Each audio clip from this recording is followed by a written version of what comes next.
Dito sa Barangay Bulwang, Numancia, makikilala natin si Sir Joseph Victor Briones. Maliit man sa paningin ng ibang tao, pero siya ay puno ng talento. Halina't samahan niyo ako at atin siyang kamustahin dito sa panibagong episode ng Kumusta na Aklan.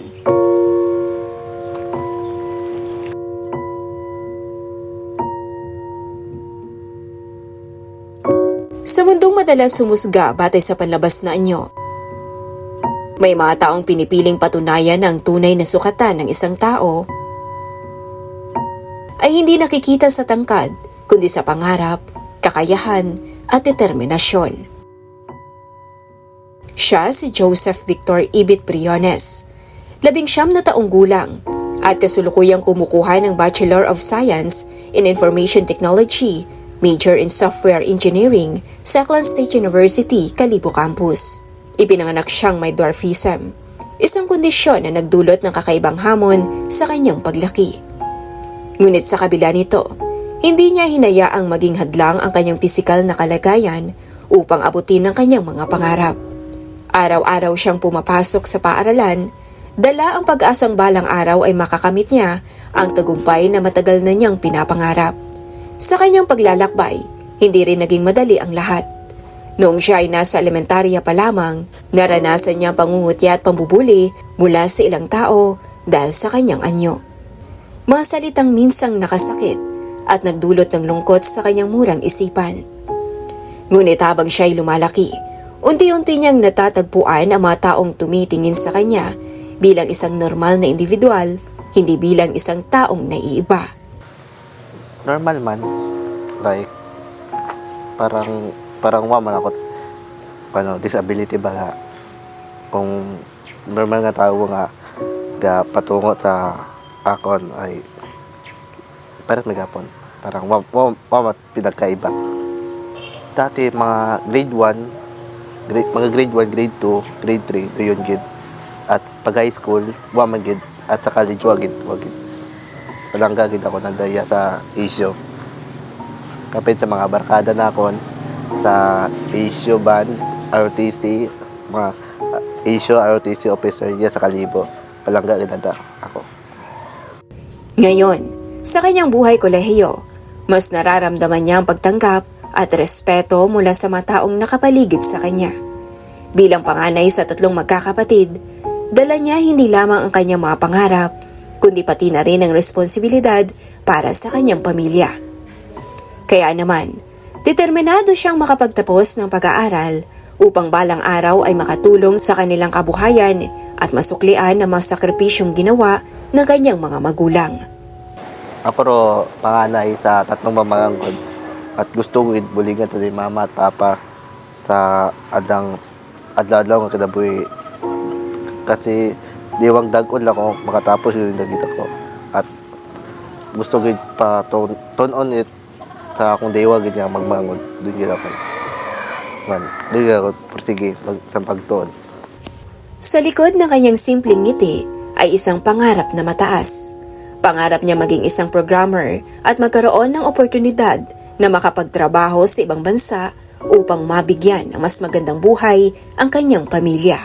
Sa ibang bansa, mga programmer like sa akong sayod maro sweldo sa programmer ga 3 digits or 4 doon gid ang andom gid. Ngunit higit pa sa kanyang pangarap, kahanga-hanga rin ang kanyang mga talento. Marami ang namamangha sa kanyang kakayahan. Isa siyang drummer, mahusay sumayaw, marunong maglaro ng basketball, at kilala rin sa pagpapatawa at nagbibigay saya sa kanyang mga kaibigan at kakilala. Patunay lamang na walang limitasyon ang talento at kakayahan ng isang tao.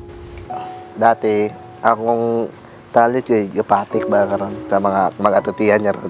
Doon yun akong hilig. Doon mo lang ang talent at na-discover ko mga after 10, before 10 years, doon yun akong andom nga magpatik yung gid. Doon mo lang pampabugo mo lang ron. At kumamat ka basketball man. Dance. Kaya dance ginang ang libang talent din lang.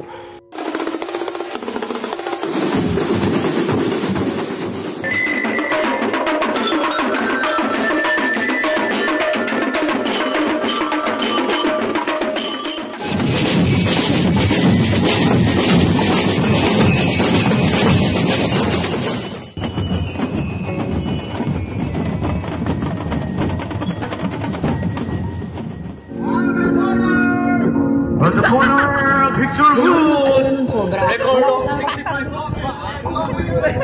Ini kontra kon.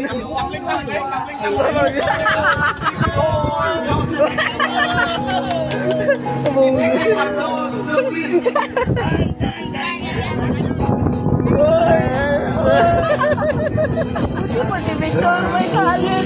Paano na lang si Derek?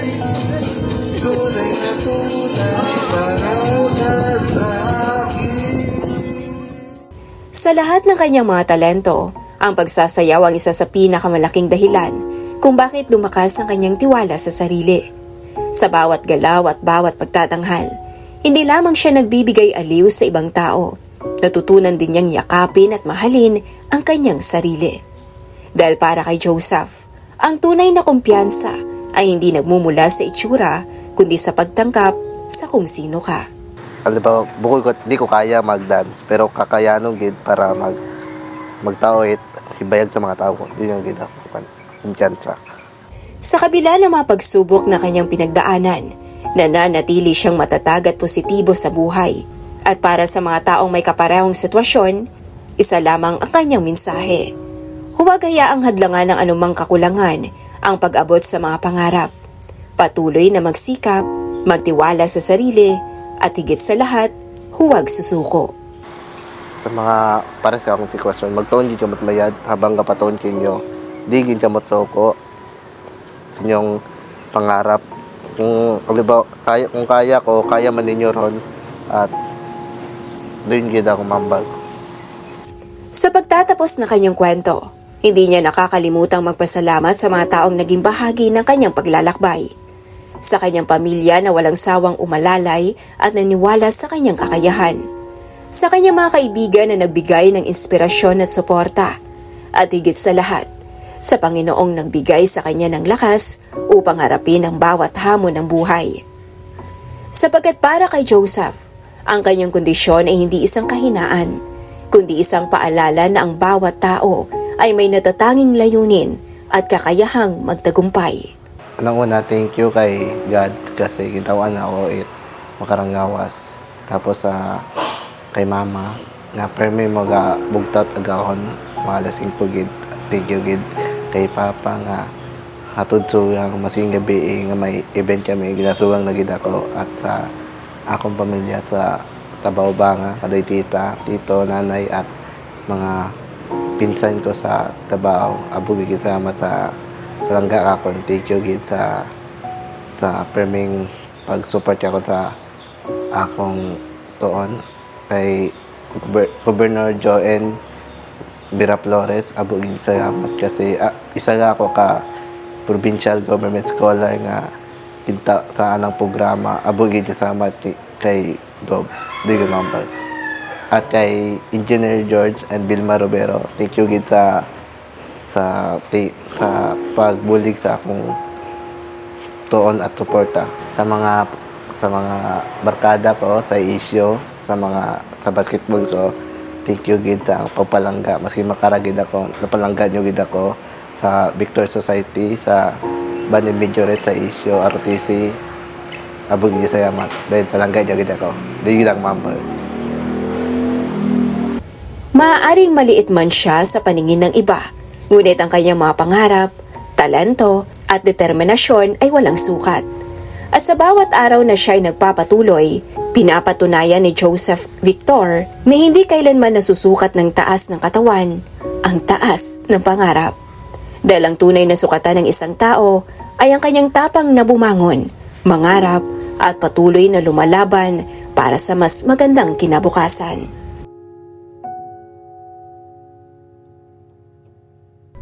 Ako sa RG Briones at samahan niyo ako sa susunod na episode dito sa Kumusta na Aklan.